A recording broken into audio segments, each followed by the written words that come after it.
In today's video, I'm going to teach you how to install Uber, Rides and Food from the Apple App Store using Chrome. To get started, open Google Chrome on your desktop computer or on your mobile device depending on what you're using. Make sure your internet connection is stable since you'll be loading the App Store website and sending the app to your Apple device remotely. If you're on a desktop, this is especially useful when you want to trigger the download on your iPhone without picking it up right away. Once Chrome is open, go to the address bar at the top of the browser and type apps.apple.com, then press enter or tap go on your keyboard. This will take you to Apple's web-based App Store page where you can browse apps directly from your browser. Give the page a moment to load fully so all search and navigation features appear correctly. When the App Store page is ready, locate the search bar. In that search field, type Uber, Rides and Food exactly as shown.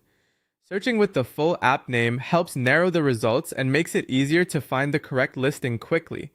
After entering the name, start the search and wait for the results to appear. Next, look through the results and select the official app listing published by Uber Technologies, Inc. This is an important detail because app stores can sometimes show similar names or related results. Verifying the publisher helps ensure that you are choosing the legitimate app and not a different product with a similar title. Once you identify the correct listing, click or tap it to open the app's full page. On the app page, find the Get button and click it.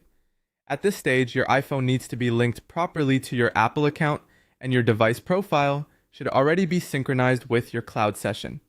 That connection allows Apple to send the installation remotely to your iPhone.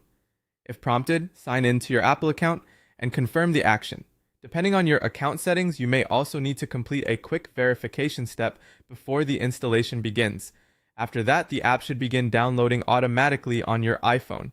If it doesn't appear right away, give it a minute and make sure the device is online and signed in to the same Apple account.